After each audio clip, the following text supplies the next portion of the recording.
Avec 34 millions de visiteurs par an, Paris est l'une des capitales les plus visitées au monde. 43 800 hommes et femmes de la préfecture de police de Paris s'engagent au quotidien pour assurer la sécurité des touristes et des Parisiens qui chaque jour déambulent dans la capitale. Ils le suivent dans les couloirs, le deuxième prend le téléphone dans la poche et se retourne pour prendre la fuite.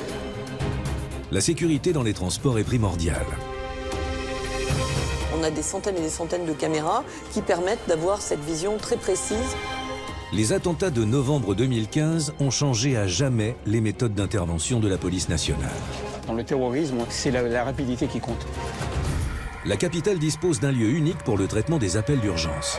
Les gens sont plus écoutants. Une minute, il n'y a pas de massage cardiaque, c'est 10% de chance de survie en moins. La prévention des risques naturels, le secours aux personnes, la gestion des risques chimiques ou la découverte d'explosifs est assurée 24 heures sur 24 par des équipes spécialisées. Quoi qu'il arrive, il faut que le déminage passe pour lever le doute. Capitale au rayonnement international, siège des institutions et des ambassades, Paris est chaque année le théâtre de quelques 6500 manifestations et événements festifs ou sportifs. Ouais, affirmatif, j'ai l'objectif juste devant moi. Face à la montée des violences, des unités anti-commando spécialisées avec de nouvelles mesures d'intervention sont devenues opérationnelles. Les voyous font la fête la nuit, les voyous font leurs affaires la nuit. Vite, vite, vite les gars! La nuit parisienne bouge. Nous allons vous faire découvrir des espaces interdits, des sites confidentiels, où chaque jour, des hommes et des femmes œuvrent pour la sécurité de la ville lumière.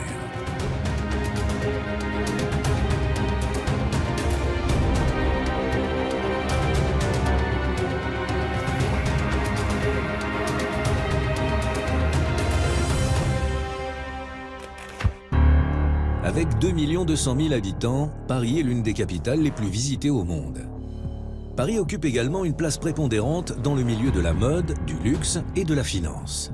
Avec une fréquentation touristique en hausse, la densité de ces réseaux de transport en fait un point de convergence pour les déplacements nationaux et internationaux. La capitale possède un dispositif de secours et de sécurité avec des unités opérationnelles 24 heures sur 24 et 7 jours sur 7, quels que soient les risques. Un défi pour tenir à distance les menaces qui planent au-dessus des grandes capitales de la planète. Les enjeux de sécurité au sens le plus large du terme, la sécurité du quotidien, la prévention, la lutte contre le risque terroriste, la protection de nos grandes institutions, la gestion des grands événements de voie publique, ne l'oublions pas non plus, l'organisation des secours.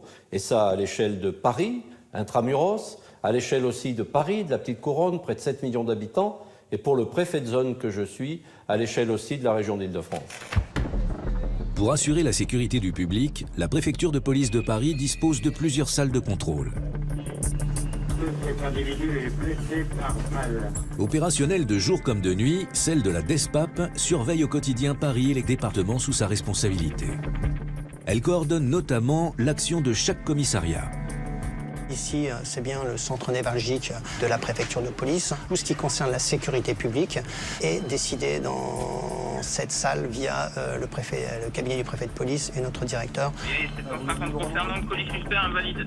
Donc l'équipage arrivé sur place nous a transmis le point de fuite pour le labo. Chaque opérateur dispose sur son pupitre de différents outils, la radio évidemment, mais également le plan zonal de vidéoprotection qui permet de voir en direct l'événement et de l'évaluer de manière un petit peu plus objective, parce que le but de cette salle, c'est évidemment de coordonner l'ensemble des effectifs et de s'assurer que les services spécialisés, que ce soit la BRI, le labo et tout ce qu'il est nécessaire d'engager à la demande du directeur et du préfet de police, nous le mettons en œuvre dans cette salle.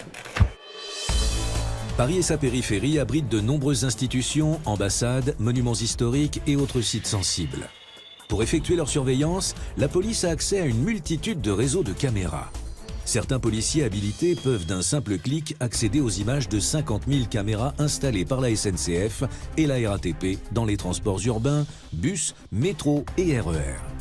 Mais aussi à toutes celles des sociétés privées qui ont passé des conventions pour mettre leurs caméras à disposition de l'État. 400 km de fibre optique relient ce réseau tentaculaire pour alimenter 55 services de police dans la capitale ou sa périphérie. Les 19 commissariats d'arrondissement ont ainsi accès à ce réseau tentaculaire pour les besoins d'un service d'ordre, d'une filature ou pour mettre sous surveillance un secteur à risque. Chaque commissariat dispose d'une BAC, une brigade anticriminalité, en lien direct avec leur PC prête à intervenir. Ouais, sortie de BAC 10 Charlie. C'est en patrouille que les policiers luttent contre toutes les formes de petite et de moyenne délinquance. Grâce à une très bonne connaissance du terrain, ils traquent les infractions sur la voie publique, mais aussi les flagrants délits afin de pouvoir interpeller les délinquants. Planques, filatures, interpellations sont leur quotidien. Chaque commissariat a une BAC civile. Alors en fonction de l'importance de l'arrondissement, 1, 2, 3 ou 4 véhicules qui sont spécialisés dans la recherche du flagrant délit. Ils ont une zone d'activité qui est leur arrondissement. Et au sein de l'arrondissement, il y a des secteurs privilégiés avec certaines données de délinquance sur lesquelles il faut agir, ou des petits problèmes de trafic de stupes avec un impact soit en économie souterraine, soit avec un impact de tranquillité publique qu'il faut gérer. Et c'est le commissaire du commissariat d'arrondissement qui leur donne les missions et les objectifs, et ils travaillent sur ces axes-là. On est sur un secteur où ça bouge pas mal, donc voilà. Vous avez les appels qui tombent, et vous avez aussi le coup d'œil, quoi. Ce qu'on appelle le coup d'œil. Ouais, on va regarder. Là, ils remontent, regarde, ils sont en sunshine. Je pense que j'ai un flag qui a dû se commettre, là. Ils sont deux, là, ils se suivent avec 100 mètres d'écart, mais le premier, je sais pas. Il me semble qu'il a planqué un truc, j'en sais rien. Et je pense que son pote, il est en train de l'appeler, là. Parce que je sais pas s'il m'a pas cramé. Je vais aller taper le contrôle. Hein. Ouais. Tiens, viens voir. Alors, 2 secondes. Tiens, mets-toi là. T'as rien de dangereux? T'as pas de papier? Papier. Je sais pas, c'est bizarre. Ça, c'est à qui, ça? Ça vient d'où? Ouais, c'est arraché. Ouais, Lionel, positif. Ça vient d'où? Ah bah voilà. Voilà. Hein? Ça vient d'où? Ouais, c'est ça, je te dis.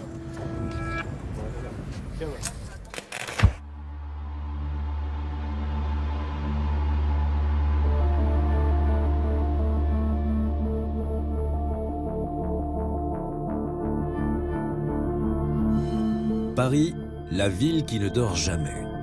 À la tombée de la nuit, c'est une deuxième vie qui commence dans la capitale, une vie mouvementée où tout peut arriver.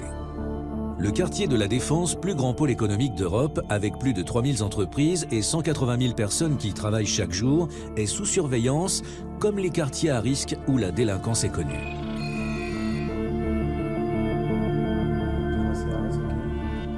Les voyous font la fête la nuit. Les voyous font leurs affaires la nuit. La nuit, il y a une espèce de désinhibition avec l'effet de l'alcool, des stupes. La nuit, c'est festif sur Paris, donc une multitude de données qui fait que la nuit parisienne bouge. Tous les commissariats ont une BAC de nuit, 1 ou 2 véhicules en fonction de l'importance de l'arrondissement. Et ils travaillent sur les objectifs locaux de leur arrondissement. Flagrant délit, stupes, agression, vol avec violence. Pour renforcer ces 20 BAC de nuit d'arrondissement et sécuriser les soirées parisiennes, la brigade anticriminalité de nuit BAC 75N a été créée en 1993. La BAC 75N, c'est une unité de soutien qui travaille soit de manière individuelle au sein des arrondissements en renfort sur des sécurisations particulières et qui recherche le flagrant délit, en tenue, comme la mienne. Pourquoi en tenue? Parce qu'en plus de cette mission de recherche du flagrant délit et de soutien aux BAC et autres effectifs d'arrondissement, on peut les regrouper sous mon autorité et celle des officiers en petite unité constituée, un peu comme une petite CRS, capable d'intervenir sur un événement grave de violence urbaine, de maintien de l'ordre et d'agir en conséquence.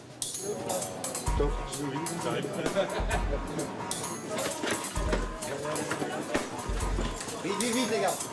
Les policiers de terrain qui composent cette unité sont tous spécialisés dans les interventions en milieu sensible avec une formation et un entraînement spécifique.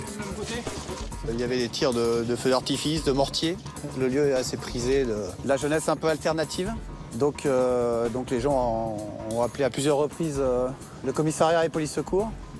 Évidemment, ils n'arrivaient pas à dormir. Hein. Il y avait des domiciles tout autour. Rien de méchant, surtout quand on est en force. Donc on va saisir la sono pour éviter que ça se reproduise. Et on contrôle les jeunes. Il n'y a pas vraiment de voyous, quoi.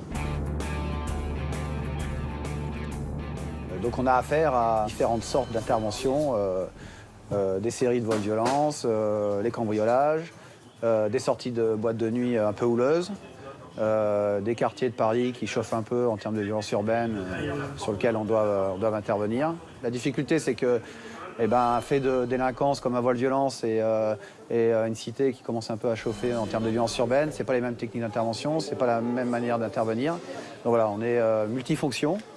Et ça rend le métier encore plus intéressant, mais aussi difficile.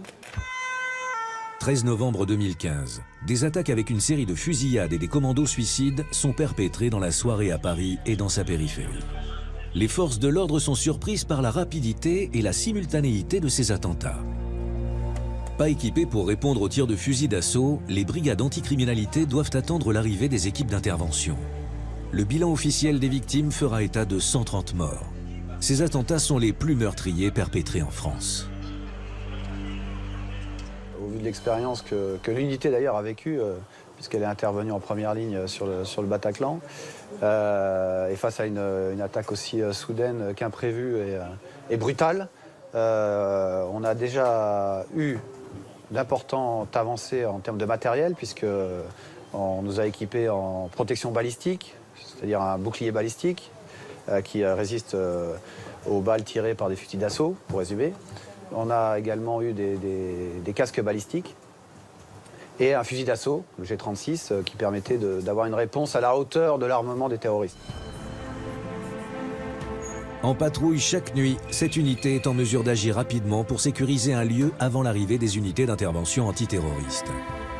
Comme dans le quartier de l'Opéra, lorsqu'un assaillant a tué un passant au couteau et en a blessé 4 autres avant d'être abattu par les policiers. Toujours en mouvement, cette unité est en première ligne lors des différents événements qui marquent les nuits parisiennes. On fait des simulations avec les pompiers. La BRI nous a apporté son savoir-faire et elle nous forme régulièrement encore. Donc matériel plus formation, effectivement, nous a fait grandement évoluer pour avoir une riposte encore plus adaptée et plus efficace. Les BAT de nuit sont désormais équipés et préparés au risque majeur d'intervenir les premiers. Leur mobilité et leur faculté à se regrouper leur permettent de figer la situation avant l'arrivée des unités spécialisées comme la BRI ou le RAID.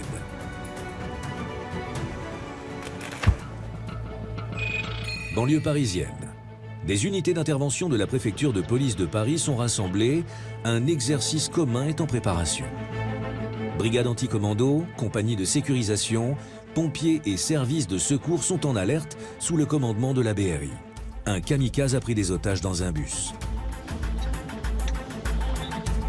On a donc une prise d'otage et ce qu'on a ajouté comme difficulté, c'est une dimension, nous ce qu'on appelle une dimension NRBC, c'est-à-dire une attaque avec des produits chimiques. Les compagnies de sécurisation interviennent en premier pour assister les victimes et sécuriser les abords. On sait qu'on peut avoir ce risque-là, on l'a vu dans le passé. Des attaques au sarin, par exemple, au Japon. Donc, on se prépare à ce type d'attaque.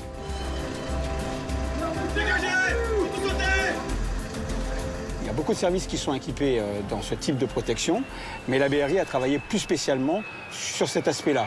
On a pu voir d'abord la compagnie de sécurisation qui est intervenue, et ensuite, à partir du moment où le risque a été détecté, on laisse la place aux services spécialisés, et ces services-là se mettent en appui pour nous aider. Donc la BRI devient, je dirais, la pierre angulaire d'un dispositif d'intervention où le chef de la BRI ou son adjoint, s'il n'est pas là, dirige l'intervention d'elle-même. La priorité, je dirais, des missions, c'est de sauver les otages, de récupérer les victimes, et bien évidemment de neutraliser les terroristes.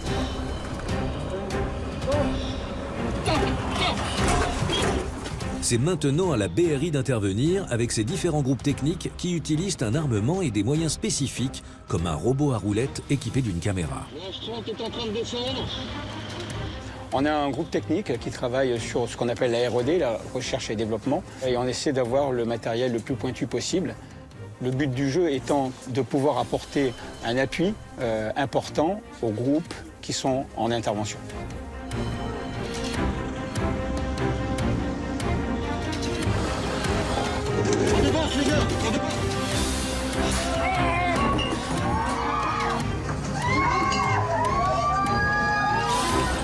La BRI, dans sa formation anti-commando, est l'unité parisienne de contre-terrorisme. À ce titre, ses personnels se forment en continu à des interventions pointues, mettant en œuvre un niveau particulièrement élevé de compétences, tant d'un point de vue opérationnel que technique, avec emploi de drones et l'utilisation d'armements spécialisés. Dans le terrorisme, on a pu le voir, c'est la rapidité qui compte. La BRI est le seul service qui allie mission d'intervention en situation de crise et mission de police judiciaire, surveillance, identification et filature. Située sur l'île de la Cité au cœur de Paris, dans le mythique 36 quai des Orfèvres, la BRI, plus connue sous le nom d'Antigang, est l'une des brigades centrales de la direction de la police judiciaire parisienne. Pionnière, elle s'est forgée au fil des affaires des compétences et un savoir-faire qui inspirent la création de l'unité d'élite d'intervention du RAID en 1985. Aujourd'hui encore, elle mène de front lutte contre le grand banditisme et intervention en situation de crise. Les origines de ce service, c'est dès 1964, à l'initiative d'un de nos aînés, François Lemoyle, qui a eu l'idée de prendre le problème judiciaire à l'envers, notamment les braqueurs.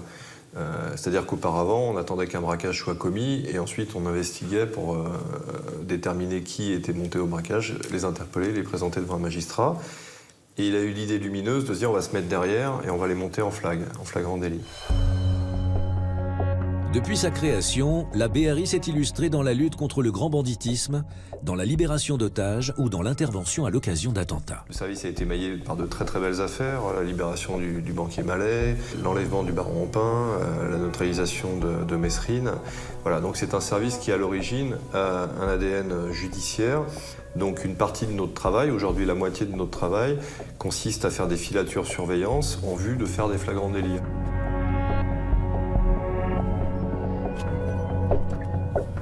La BRI depuis 2015 est vue sous l'image du policier casqué, cagoulé, avec un fusil d'assaut et qui va résoudre des situations de prise d'otage à caractère terroriste. Mais l'ADN de la BRI, c'est pas du tout ça. La BRI, c'est la brigade de recherche et d'intervention. Donc là, on est dans la phase recherche, dans la partie anti-gang, qui est quand même la partie la plus, qui est l'ADN de notre service et qui, pour ma part, est la partie qui m'intéresse le plus.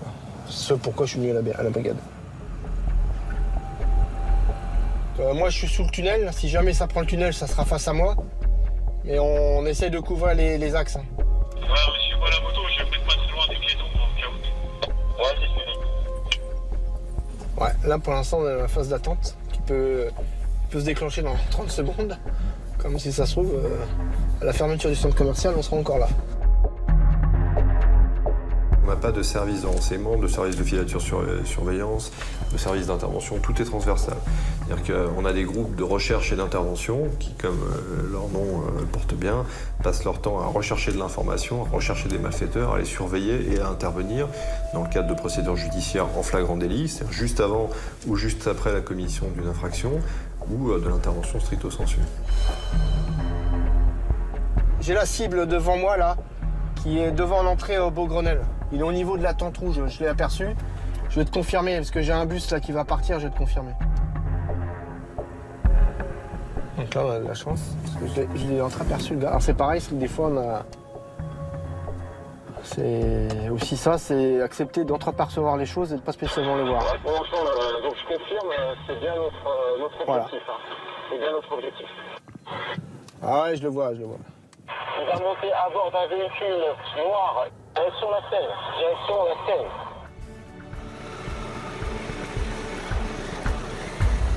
Ouais, affirmatif, j'ai l'objectif juste devant moi. Les équipes de filature sont constituées de plusieurs véhicules, motos, voitures banalisées ou camionnettes équipées pour la surveillance. Leur principale difficulté, ne pas se faire repérer. Tout droit pour le moment, relais Brice. C'est un sport difficile, on a beaucoup de déperditions. En moyenne, 9 dossiers sur 10 n'aboutissent pas. Parce que c'est difficile, il faut que les malfaiteurs aillent au bout de leur projet, il faut ne pas se faire, dans notre jargon, détroncher, donc ils nous voient. Il faut pas se faire balancer. Enfin, il y a tout un tas de contraintes qui font que c'est pas aussi simple et qu'en moyenne, un dossier sur 10 aboutit. Donc ça, c'est l'aspect judiciaire. Détecter les malfaiteurs susceptibles de se livrer à des actes de banditisme organisé, les surveiller et les interpeller en flagrant délit fait partie de l'ADN de la BRI. Exercice tactique donc équipé en lourd avec des moyens de riposte. Une colonne dans laquelle nous avons intégré donc des techniciens avec des moyens robots. Un maître chien aussi avec un chien d'attaque. Et nous allons donc procéder à des exercices de forcené, de retranché, de prise d'otage pour pouvoir arriver à se perfectionner dans nos techniques de progression. Les enquêteurs de la BRI sont ainsi prêts à s'engager dans un affrontement armé avec des individus extrêmement dangereux. Pour plus de véracité, les exercices se font régulièrement avec des balles en caoutchouc qui peuvent provoquer des hématomes aux policiers touchés. C'est bien fait, on poursuit la progression sur la gauche. L'utilisation d'un robot équipé d'une caméra sur roulette comme éclaireur est efficace pour les forces d'intervention dans un espace confiné. La caméra haute résolution retransmet les images en direct à l'équipe d'intervention. Tout le monde est rentré? C'est un gain de temps important qui augmente la sécurité des policiers en leur permettant d'identifier les dangers avant d'évoluer dans une zone à risque, telle que la montée d'un escalier ou l'entrée dans une nouvelle pièce.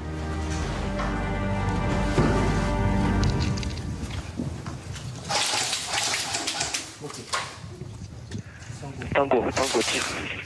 Parti à droite. Ok, en riposte, on se protège.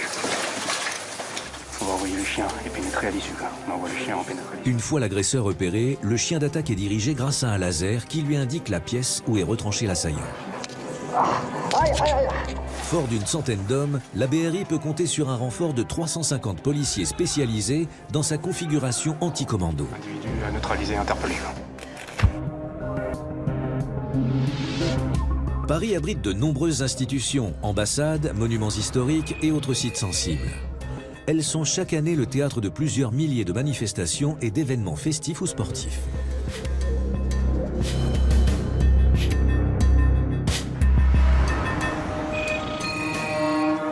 Direction le deuxième sous-sol de la préfecture de police.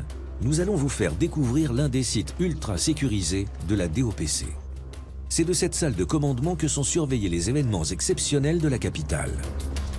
Une multitude d'écrans reliés aux caméras de la préfecture, mais aussi à celles de la RATP ou encore de la SNCF, permet de coordonner les différentes unités en opération sur la voie publique. 36 boulevard Beaumarchais, mais ils sont partis. Pays 504 de cité, 504.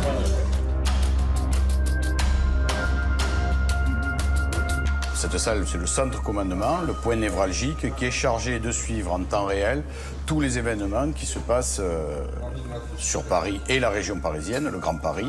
Et notamment, les événements qui m'intéressent plus particulièrement sont liés au Mosovo, le maintien de l'ordre, les services d'ordre et les voyages officiels. C'est d'ici que partent les ordres des différentes unités présentes sur les lieux. Police, gendarmerie, services de renseignement et services judiciaires coordonnent leurs équipes sur place.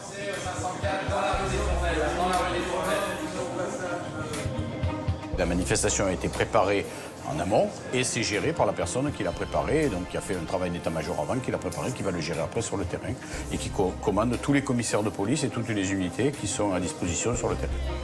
De la simple revendication d'une dizaine de personnes aux manifestations de masse, c'est plus de 2500 regroupements par an que la DOPC doit encadrer.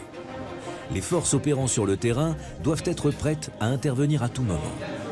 Vous avez la cartographie qui est suivie en temps réel avec le positionnement des forces, le positionnement des manifestants, l'évolution. Les caméras qui suivent en temps réel aussi les événements. Après aussi, on a des caméras que l'on peut déplacer. Donc on a les moyens qui sont mis à disposition, qui sont centralisés ici pour qu'on puisse mieux appréhender le problème et l'évolution de la manifestation et essayer de la prendre en compte du mieux possible. Ça y est, ça rentre dedans, ça reflue. Là, ça lance des projectiles dans leur dos. La mission finale, c'est de permettre la liberté de manifestation dans les meilleures conditions, c'est-à-dire tout en assurant la sécurité des biens et des personnes d'une ville, d'une agglomération comme Paris, qui est le siège des institutions, donc avec des particularités et des difficultés et une sensibilité particulière.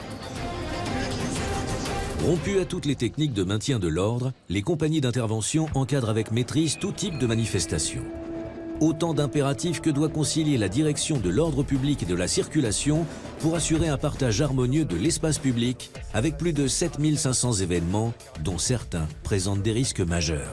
Aucun véhicule ne rentre, hormis ceux du PSG qui ont le logo navette. Et dès que le gros flux est sorti, on se remet en position pour éviter que les gens reviennent vers la présidentielle. Ce que je ne veux pas, c'est qu'on ait le retour de ces tribunes sur la présidentielle. Si vous voulez bien, on met en place rapidement. Après les attentats au Stade de France, des mesures de sécurité renforcées et de nouvelles habitudes pour le public ont été mises en place, en plus des mesures pour surveiller les hooligans. Le PC est armé par des gens de ma direction, la DOPC, la direction de l'ordre public de la circulation, avec un correspondant de circulation. Nous avons en plus des forces de la réserve nationale. Vous voyez passer actuellement des CRS qui prennent position autour du stade, qui sont commandés par un GOCRS sous l'autorité civile d'un commissaire de police. Par secteur, nous mettons un commissaire de police à la tête d'une ou deux ou trois unités. Donc tout ça est armé depuis le PC. Et on a une séparation des flux visiteurs. On sépare en fonction des tribunes. On fait arriver les gens depuis les stations de métro. Vous n'avez pas de circulation autour du stade. Et on s'est rendu compte que plus on sectorisait et plus on cassait les flux, plus on était en sécurité.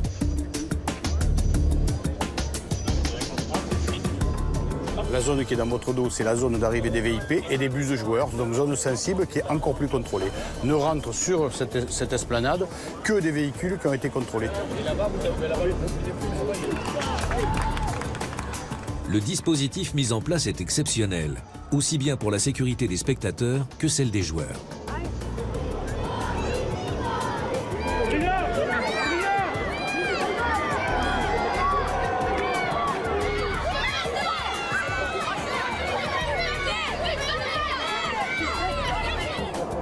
Un dispositif complété par des tireurs d'élite situés sur les toits et les terrasses, invisibles pour le grand public. Je ne sais pas si vous arrivez à le voir, on en a un qui est caché dans le stade de Jean-Bouin, dans les coursives, là, qui nous regarde en ce moment, qui nous surveille. Ça, c'est la sécurité ultime, si vous voulez, qui sert autant à me rassurer moi que vous.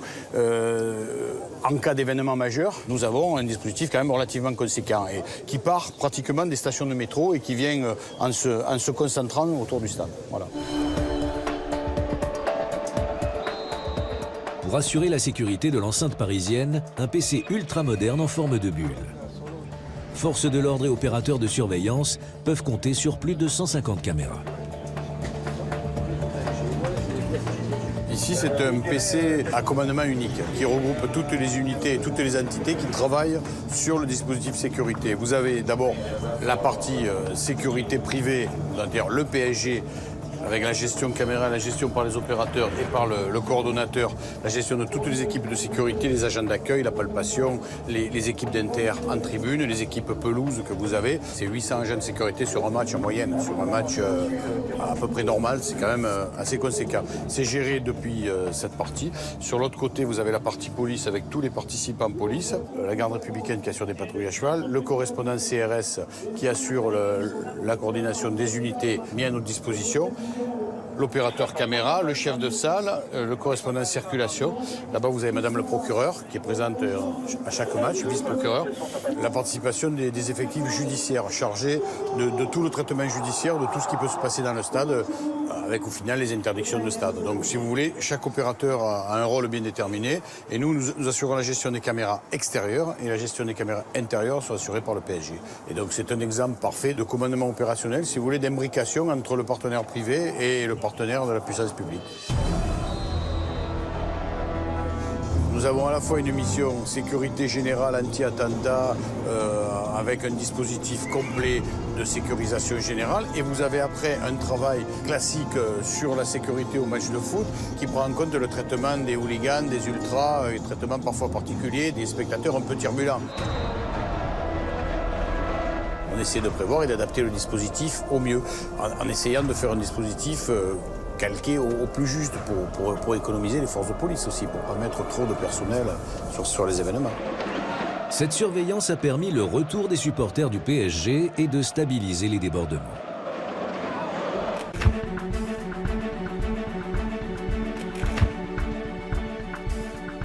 Paris est le premier port touristique mondial avec plus de 8 millions de passagers par an.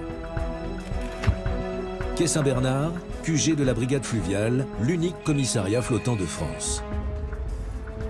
On est un service qui, effectivement, a une dualité de mission.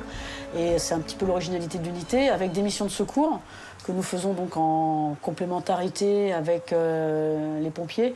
Donc tout ce qui est secours à victimes et secours à bateau, qui représente une très très forte activité pour le service.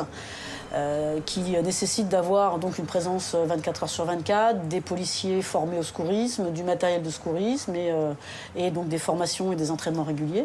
Et puis on est également des policiers, et au même titre que nos collègues de commissariat, donc on veille à la sécurité sur le fleuve et à la tranquillité et aux constatations d'infractions si jamais on devait intervenir et voir certaines choses. Sur le fleuve, plus de 1000 immeubles flottants sont recensés, sans compter les péniches de loisirs et de transport de matériaux. Un trafic intense et parfois dangereux.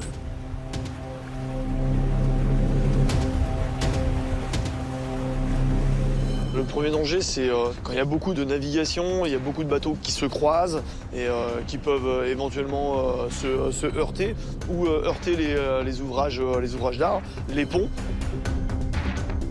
Deuxième danger, c'est les avaries moteurs donc des bâtiments. Ils peuvent vite arriver sur un pont et ne pas pouvoir passer, pas pouvoir gérer le passage du pont et toucher l'ouvrage.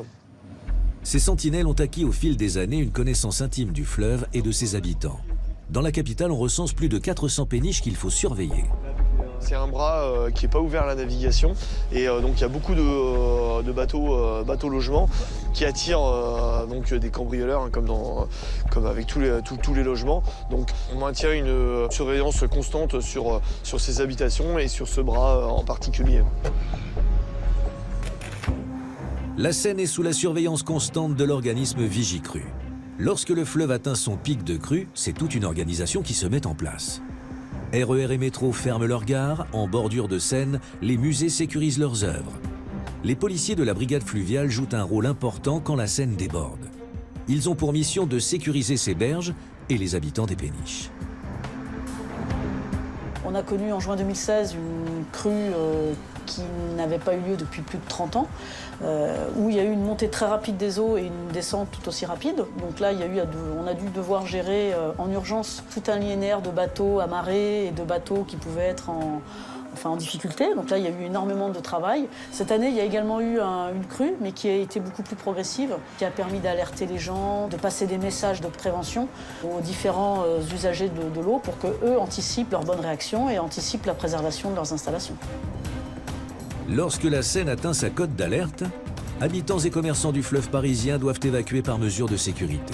Les policiers sont les seuls à pouvoir circuler sur le fleuve avec la brigade nautique des sapeurs-pompiers, le débit et le niveau de l'eau étant jugés trop dangereux.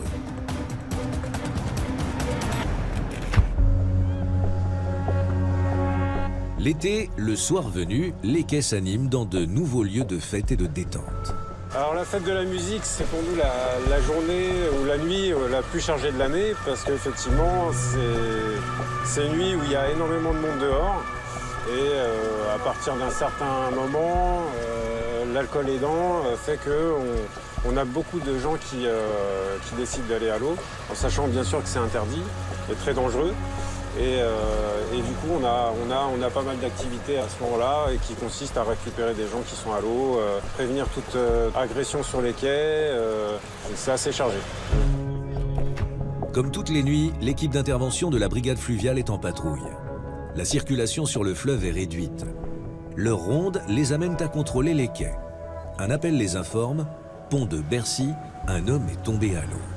L'homme a réussi à regagner la rive, coincé contre la paroi du quai. Trempé, il est à bout de force. Monsieur, oh, eh oh, eh oh, eh oh, il y a un trou. Monsieur, oh, eh oh, Monsieur, restez avec nous, hein. Monsieur, restez avec nous. Tu peux pousser 1, 2, 3. Allez, on appuie. Allez. Asseyez-vous là. Arrivés sur place, les sapeurs-pompiers prennent le relais. Oh, monsieur. Il est en train de partir. Oh là, qu'est-ce qui s'est passé là? Vous avez pris quelque chose d'autre ou pas? Vous l'avez vu glisser ou pas? L'homme encore choqué est transporté à bord de leur embarcation au QG de la brigade fluviale. Les pompiers le placent sous assistance médicale et le conduisent à l'hôpital le plus proche. Chaque année, les plongeurs de la brigade fluviale sauvent plus d'une centaine de personnes de la noyade. Sur la même période, ils repêchent également une quarantaine de corps, pour la plupart des suicidés. Autre mission, la sécurisation du fleuve lors de visites officielles.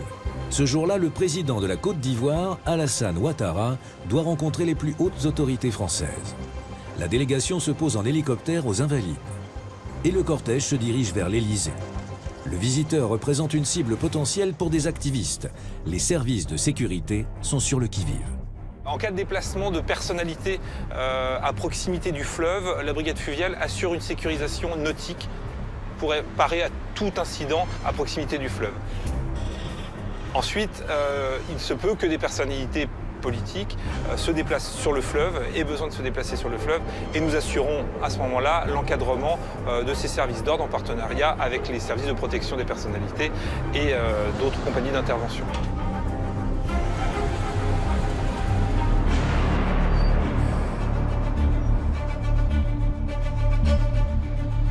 Nous disposons d'une cellule judiciaire avec des officiers de police judiciaire et nous sommes compétents particulièrement et nous avons le suivi des dossiers pour tout ce qui concerne la réglementation fluviale. Vous allez avoir une pollution, vous allez avoir un accident de bateau par exemple. Nos enquêteurs vont complètement mener l'enquête et proposer des conclusions au parquet. Enfin voilà, on est sur une enquête complète. Par contre, dès qu'on est sur du droit commun, effectivement, on travaille en collaboration avec les services de police et de gendarmerie locale qui assurent la continuité de l'enquête si jamais on devait constater une infraction de droit commun, éventuellement sur l'eau par exemple. Pour effectuer leur mission, des entraînements réguliers sont nécessaires. La visibilité dans la Seine n'est que de quelques centimètres par endroit. On va pouvoir intervenir à la demande des services de police.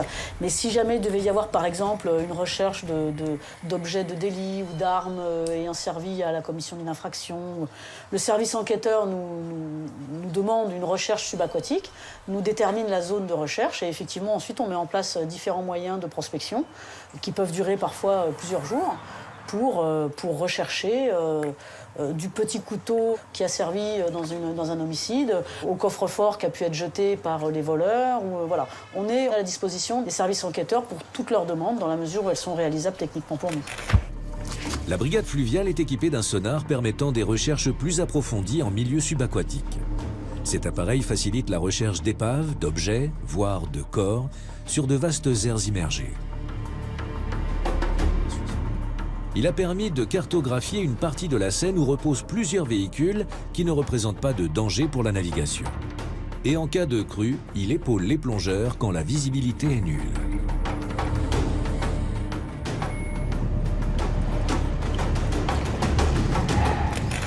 Et on va également intervenir sur les véhicules immergés si jamais il y a un risque de suraccident. 29 juillet 2010. Au pied de la Tour Eiffel, un bus garé sur un parking dévale le quai en pente avant de plonger dans la Seine. Pris par le courant, il vient percuter l'avant d'un bateau qui transporte une cinquantaine de passagers. En quelques minutes, le bus coule. Un accident rare et spectaculaire, l'incident n'a fait aucune victime. La brigade fluviale est un des acteurs de la sécurité du fleuve avec la brigade nautique des sapeurs-pompiers de Paris. La capitale et ses habitants seraient bien vulnérables s'ils n'étaient en permanence protégés par un dispositif de secours et de sûreté pour lutter et prévenir les risques naturels, les crises majeures et les urgences au quotidien. La brigade des sapeurs-pompiers de Paris doit faire face aux dangers propres à la capitale, des immeubles de grande hauteur, des établissements situés en grande profondeur, en plus des accidents sur la voie publique. Avec ses 8600 hommes et femmes, elle est le plus grand corps de pompiers d'Europe. Alors, le secteur de compétence de la brigade des sapeurs-pompiers de Paris est Paris et les 3 départements de la Petite Couronne. 7 millions d'habitants. Ça représente plus de 500 000 interventions en 2017 de notre part, c'est-à-dire 1400 par jour. Sur les 500 000 interventions, 400 000 environ concernent le secours à personne, alors que les feux concernent 14 000 départs par an. Face à la progression continue des secours sur l'agglomération parisienne, une plateforme des appels d'urgence unique en France a été mise en place.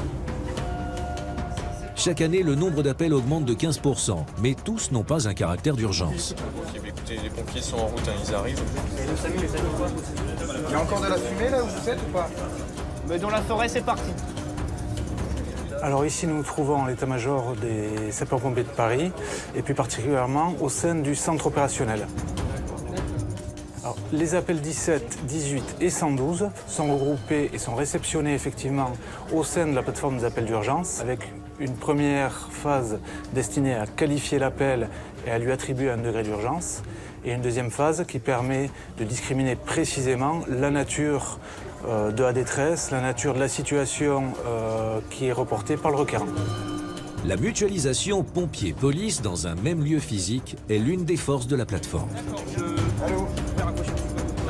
Lorsque les appels ont été donc préqualifiés et filtrés afin d'être orientés vers le bon métier, ils sont réceptionnés une deuxième fois dans la salle de traitement des appels cette fois-ci. Et dans cette salle, c'est celle dans laquelle nous nous trouvons, sont colocalisés des sapeurs-pompiers et des policiers dont le métier est de qualifier très précisément la situation décrite par le requérant de manière à apporter la réponse la plus cohérente et la plus adaptée à la situation. Il a quoi? C'est ça? La proximité de policiers et de sapeurs-pompiers qui traitent des appels d'urgence qui, généralement, par un canal différent, mais décrivent la même situation, nous permettent de nous enrichir les uns et les autres du partage de l'information. Chaque opérateur a accès au réseau de caméras de surveillance de la préfecture de police. Ils peuvent ainsi vérifier l'ampleur de la situation et organiser les secours en conséquence. On a tous décalé, on a une grande expérience de terrain et sans cette expérience de terrain, on ne peut pas venir ici au centre opérationnel. Quelqu'un qui rentre chez nous à la brigade des pompiers de Paris, il ne peut pas venir ici au centre opérationnel commencer à prendre des appels. Oui, urgence pompier, j'écoute. C'est à quelle adresse, madame? C'est à quel étage là que vous voyez la fumée qui sort là? D'accord. Vous savez qui habite dans cet appartement? D'accord, vous restez bien chez vous, les pompiers vont venir vous chercher. Nous, on doit envoyer les secours le plus rapidement possible, bien évidemment. En 2 minutes, on sait déjà l'adresse, précisément ce qui se passe. Et derrière, nous, on va envoyer les engins adaptés à ce qui se passe. Donc nous, on a un rôle aussi très important, c'est qu'avant que les pompiers arrivent avec les camions, nous, on est souvent là, justement, pour faire les premiers secours sans être sur place. Et la difficulté, elle est là. Sur les incendies, quand les gens nous appellent, ils ont souvent tendance à vouloir soit sauter par les fenêtres parce qu'ils ont peur de mourir ou sortir dans leur cage d'escalier. Et c'est justement l'erreur à ne pas faire puisque la plupart des morts qu'on retrouve des fois sur intervention, c'est parce qu'ils sont sortis justement de chez eux, ils sont passés par la cage d'escalier, ils ont inhalé beaucoup de fumée. La difficulté, elle est là, c'est vraiment de prendre en compte l'intervention en soi, envoyer les secours rapidement, mais aussi sécuriser les gens au maximum, donc que ça soit sur un incendie, mais aussi sur un accident de la voie publique. Notamment aussi sur les massages cardiaques. On effectue des massages cardiaques par téléphone. Il faut savoir que 1 minute où le cœur n'est pas, il n'y a pas de massage cardiaque, quand il y a un arrêt cardiaque, c'est 10% de chance de survie en moins. D'accord. Est-ce qu'elle respire? La petite fille, est-ce qu'elle convulse toujours là? D'accord. Est-ce qu'elle ouvre les yeux? Vous quittez pas, je vais en parler au médecin aussi en attendant, d'accord? Vous restez bien en ligne, s'il vous plaît, vous raccrochez pas. Oui, docteur, c'est le 18 au téléphone. Voilà, c'est une petite fille de 3 ans qui a fait des convulsions. Elle a eu de la fièvre ce matin qui était non mesurée. La BSPP, effectivement, a cette particularité de disposer de sa propre coordination médicale. Donc c'est une singularité au niveau national. Nous sommes le seul corps de sapeurs-pompiers en France à disposer de sa propre coordination médicale. La présence de ces médecins nous permet d'aider les opérateurs à faire réaliser les gestes de prompt secours par les requérants dans les cas de situations les plus graves. Nous, on est les pompiers de l'ombre, mais on est là vraiment pour améliorer la survie des gens. C'est qu'on fait les massages cardiaques par téléphone. Et c'est grâce à ça, grâce à nous, grâce aux gens qui font le massage aussi par notre biais, qu'on arrive à sauver des gens sur intervention. Même si les feux représentent une faible part des interventions quotidiennes, ils sont souvent les plus meurtriers. L'accès difficile, les rues étroites, les escaliers encore en bois sont souvent des sources de risques supplémentaires. La mise aux normes des immeubles anciens de la capitale n'est pas toujours réalisée.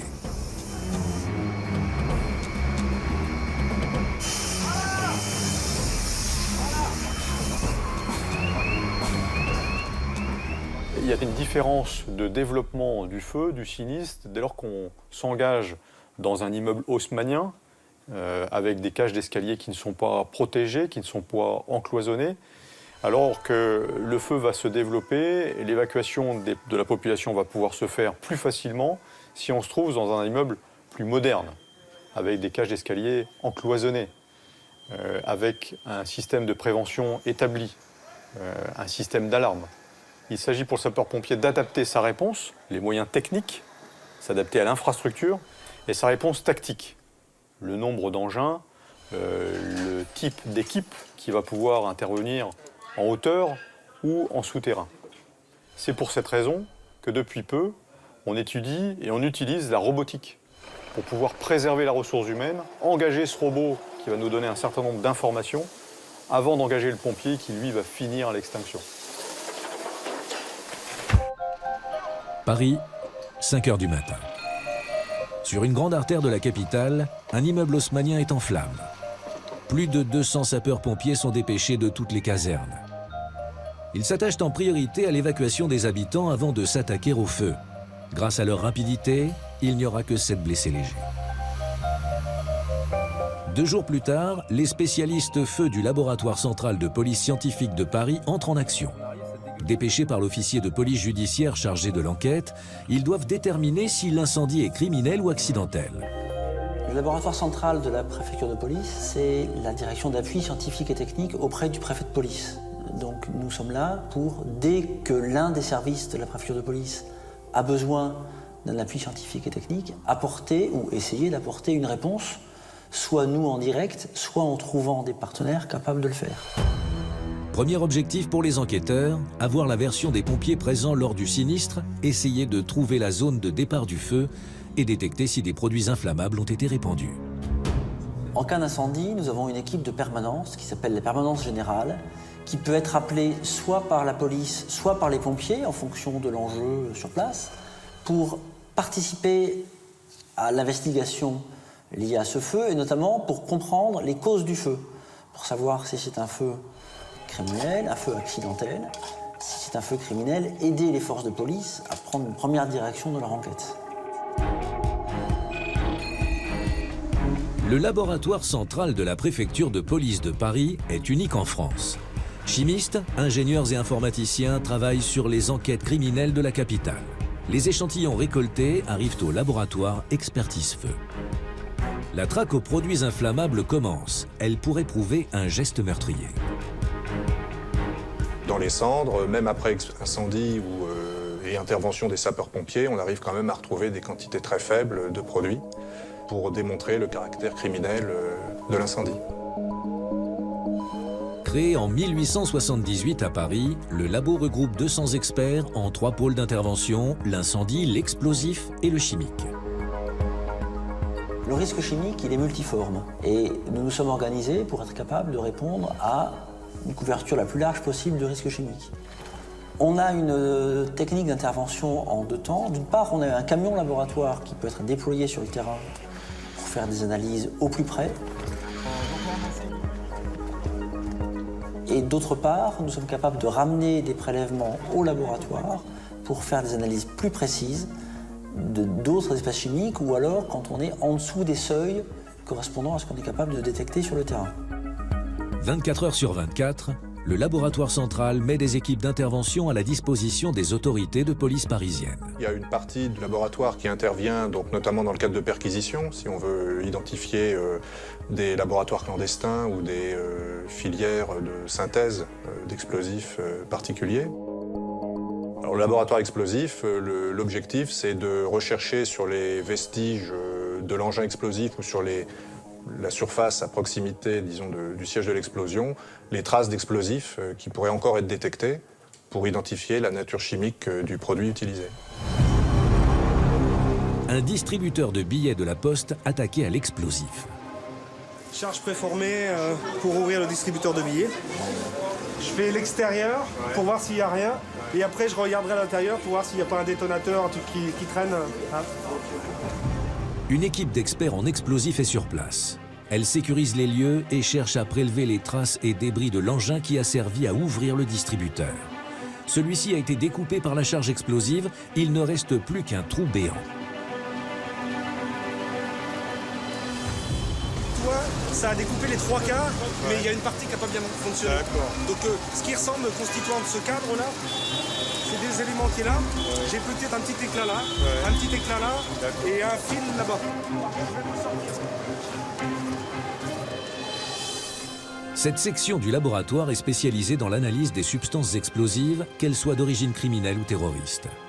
À partir de ces conclusions, les recherches peuvent orienter les enquêteurs vers tel ou tel groupuscule ou truand. Les équipes de déminage du laboratoire sont chargées de transporter les substances explosives découvertes dans la capitale.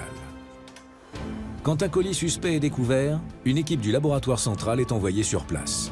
Les démineurs doivent être en mesure d'intervenir en moins de 15 minutes sur le lieu de l'opération, quelle que soit la circulation.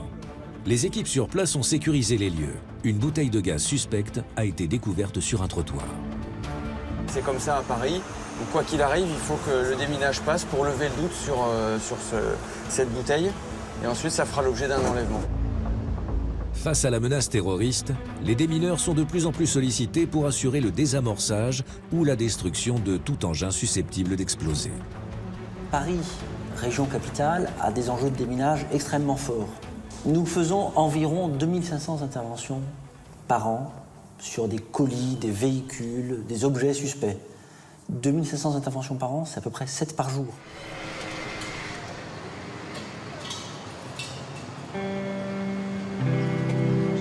Fausse alerte. Comme souvent, il ne s'agissait pas d'un engin explosif, mais aucun risque ne doit être pris.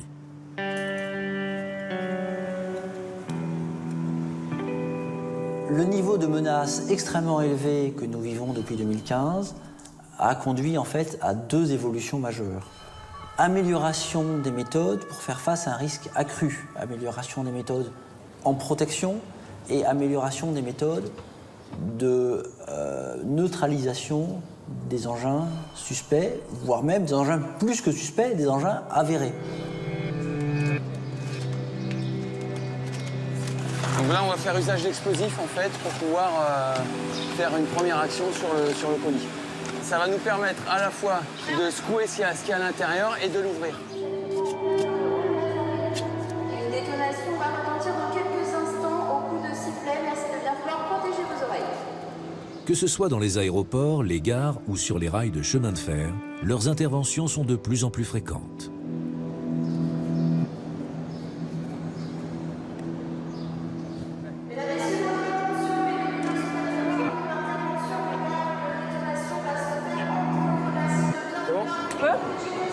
Les comptes à 3, 2, 1.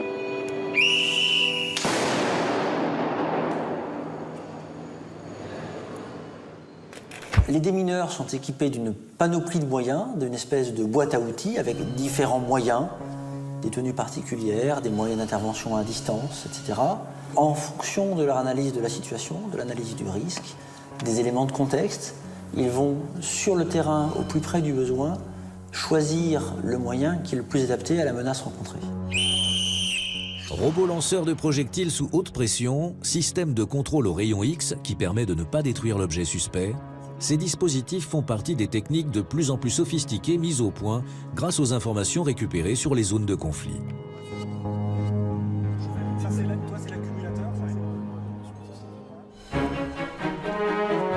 Alerte dans une station de métro.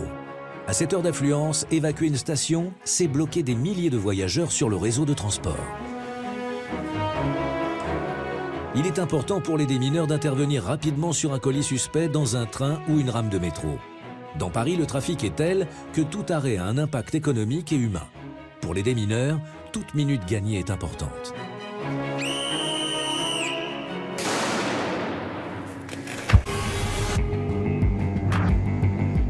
La sécurité dans les transports est une priorité. L'Île-de-France concentre à elle seule 60% de la délinquance commise dans les transports en commun en France. L'enjeu de la sécurité dans la région est d'autant plus crucial que certains chiffres donnent le vertige. Près de 5 milliards de voyages y sont effectués chaque année. Le réseau ferré compte 736 gares. Pour assurer la sécurité des voyageurs, la préfecture de police a mis en place des unités spécialisées. 1300 policiers entièrement voués à la surveillance dans les bus, trains, RER et métros complètent les 2800 agents assermentés de la RATP et de la SNCF. C'est 7 millions d'usagers chaque jour en Île-de-France qui ont droit à la sécurité dans ces transports. C'est pour nous une grande priorité. 34 millions de touristes sont accueillis chaque année en région parisienne. Plus des 3/4 fréquentent le métro, peu méfiants. Ils sont une cible privilégiée des pickpockets. Notre brigade sécurise ce qu'on appelle les réseaux ferrés qui comprennent métro, RER et les Transiliens, mais également ce qu'on appelle le réseau de surface, à savoir les tramways et les bus. Chaque équipe est géolocalisée grâce à un récepteur radio qu'elle transporte. Ainsi, en temps réel, le PC Sécurité connaît la position de toutes ses patrouilles.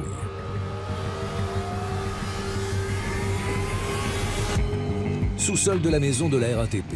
C'est ici que se situe le centre d'information et de commandement opérationnel du service régional de la police des transports de la préfecture de police de Paris. C'est de cette salle ultra sécurisée que les opérateurs traquent les délinquants. Cette salle a pour vocation de traiter les événements qui tiennent à la sécurité des transports sur le périmètre de Paris, de la petite et de la grande couronne. Nous disposons dans cette salle de plusieurs technologies différentes, qui sont principalement des technologies vidéo, qui regroupent à la fois les flux fournis par la préfecture de police pour assurer la sécurité sur la capitale, mais également des caméras partenaires, nos deux principaux partenaires étant les transporteurs RATP et SNCF.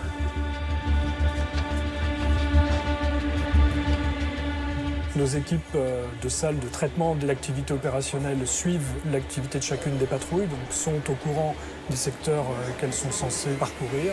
Plus de 260 patrouilles sécurisent chaque jour plus de 1000 métros, RER et trains de banlieue. La compagnie de sécurisation qui est en uniforme sont des policiers qui effectivement patrouillent au quotidien. Bien sûr, visibilité et dissuasion, mais cela ne les empêche pas de faire de nombreuses interpellations pour des infractions qui sont commises dans les transports, notamment des vols, mais également des affaires de stupéfiants ou des agressions.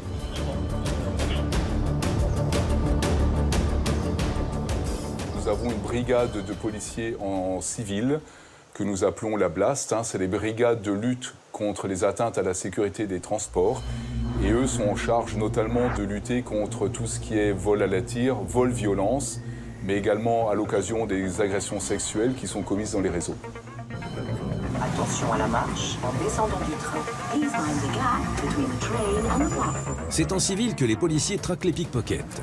Ici, pas de voitures et de sirènes hurlantes. C'est en courant et en basket qu'il faut parcourir les kilomètres de couloirs qui séparent les différentes stations. Là, on a 3 individus qui sont actuellement en gare et qui s'intéressent à des bagages. Pas d'uniforme, pas de signe distinctif. Ces hommes et ces femmes sont des professionnels de la filature et de la discrétion. Ils doivent se fondre dans la foule. Les 3 individus se sont séparés. Il y en a un dans le train, dans la voiture 18, et les 2 autres qui ont rejoint la gare. Donc là, c'est pour ça on s'est divisé en 2 groupes.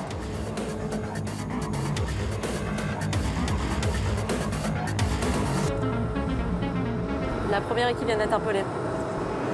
J'y vais. L'autre partie du groupe vient de prendre en flagrant délit les 2 jeunes voleurs. Ce n'est que partie remise pour le dernier qui est monté dans le train. Il a bien été identifié.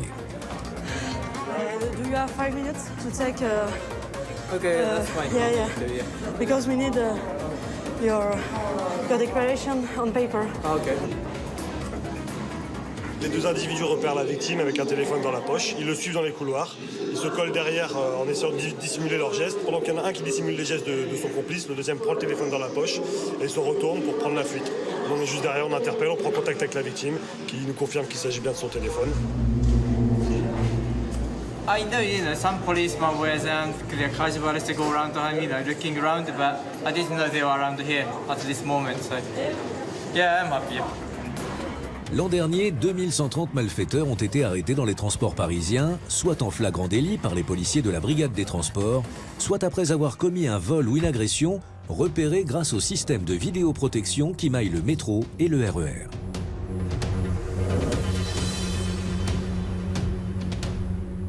La cellule de vidéopatrouille a pour mission de détecter des profils à risque de personnes susceptibles de commettre des vols, principalement. Cette unité a à sa disposition des effectifs qui sont dédiés en surface dans un véhicule et qui sont pilotés directement par les opérateurs vidéo qui assureront le suivi des individus suspects jusqu'à leur interpellation. Pour cela, il faut avoir une grande expérience du terrain, connaître les emprises des transporteurs et également avoir une grande dextérité dans la manipulation des outils informatiques qui sont mis à notre disposition de manière à pouvoir constater un fait du début jusqu'à la fin. Les transports, qu'ils soient souterrains ou en surface, sont une priorité pour la vie des Parisiens. Chaque jour, plus de 4 millions de déplacements motorisés sont effectués entre Paris et sa banlieue et plus de 3 millions dans la capitale. Le périphérique, avec ses 35 km, cumule à lui seul 1,2 million de véhicules par jour. Sous les pavés de l'île de la Cité, la préfecture de police dispose d'une unité chargée de fluidifier la circulation. Elle met en œuvre des plans de gestion quotidienne du trafic sur Paris. C'est l'une des missions les plus essentielles pour maintenir une forme d'entente entre automobilistes, cyclistes et piétons dans les rues parisiennes. Alors vous êtes ici dans la salle d'information et de commandement régional circulation, donc comme son nom le dit très bien déjà, chargé de la régulation de la circulation et aussi de la coordination de tous les plans, plan neige, plan crue, plan pollution et tous les événements à caractère régional. Donc il y a un kit de 39, il y a le 208 qui va venir à votre niveau pour vous renforcer. Donc on a une compétence globale sur l'agglomération parisienne, capitale et petite couronne, et aussi une compétence sur les axes structurants, là uniquement du préfet de police, en grande couronne. Ce qui fait un terrain de jeu qui est quand même assez important, 1700 km, sur lequel on doit agir en matière de circulation, et on va surveiller avec notre réseau de caméras PZVP, on va surveiller la capitale. Et à partir de là, on va donner des instructions aux effectifs sur le terrain. C'est reçu. Il faut absolument que... Chaque fois qu'un problème est détecté, une équipe est dépêchée pour rétablir la fluidité du trafic. En cas d'incident majeur, la circulation sera déroutée pour laisser les voies libres aux services de secours et aux forces de police. Dans de meilleures conditions. On a des centaines et des centaines de caméras qui permettent d'avoir cette vision très précise. Les effectifs du Centre d'information et de commandement régional circulation utilisent un certain nombre d'outils. Donc vous avez le SURF, qui est un outil de la ville de Paris, et vous avez le Citadin, qui est un outil régional de la DIRIF. Alors le SURF, ça veut dire système urbain de régulation des flux. Et ce système permet de voir quels sont les axes. Bon, vous voyez, là, c'est surtout le boulevard périphérique côté sud. Quels sont les axes donc, qui ont besoin d'une intervention de nos services. Dans une salle adjacente, 48 grands axes parisiens et 8 carrefours sont particulièrement surveillés. Cette unité de vidéo-verbalisation a été créée en fait pour aider à la fluidification de la circulation, car elle est chargée surtout de faire le contrôle des infractions au stationnement et à la circulation dans les voies réservées, c'est-à-dire dans les voies bus. Puisque actuellement, si la voie bus ne circule pas, le bus est obligé de sortir de sa voie bus et il va encombrer les fils de circulation générale, les taxis de la même manière et les cyclistes aussi vont être obligés de sortir de la voie bus et prendre des risques en étant sur les autres voies. Caractérisé par la densité de ses équipements urbains et de ses réseaux de transport, le bassin économique d'Île-de-France concentre un grand nombre de risques naturels, industriels, technologiques et sanitaires. Pour faire face à ces périls, Paris dispose d'un centre opérationnel de zone de défense qui assure une surveillance permanente sur la capitale et ses 7 départements qui l'entourent. Cette surveillance permet d'anticiper et de coordonner toutes les mesures permettant de protéger Paris d'une crise à l'échelle de ce territoire. La zone de défense de Paris est comme les autres zones de défense, mais évidemment le territoire a une sensibilité particulière, une densité de population sans égale non plus, puisqu'il y a un territoire finalement assez restreint, c'est 12 millions d'habitants qui ont leur activité, leur vie quotidienne, et le préfet de zone, c'est-à-dire le préfet de police, dans la capitale, est en charge de la gestion de ces crises lorsqu'elles se produisent. À chaque fois, c'est la logique zone de défense qui doit fonctionner pour coordonner l'intervention des différents acteurs, les acteurs de la sphère publique, policiers, gendarmes, sapeurs-pompiers, mais également les acteurs privés, les acteurs économiques et bien sûr les collectivités territoriales, au premier rang desquelles les communes. 12 millions d'habitants, 34 millions de touristes, 6500 manifestations, 1600 km de réseau RER, 210 km de métro, 2100 km de route. Il faut rassurer nos concitoyens, rassurer les visiteurs qui viennent à Paris. Pour autant, Paris ne doit pas devenir un bunker, c'est-à-dire qu'il faut qu'il y ait une approche équilibrée, qui soit une approche où la vigilance est de mise, mais sans tomber dans l'hystérie. Pour que Paris reste toujours Paris et que chacun puisse profiter de la liberté de circuler en toute sécurité, des hommes et des femmes assurent une veille permanente pour tenir à distance les menaces toujours plus nombreuses et variées qui planent au-dessus des grandes capitales.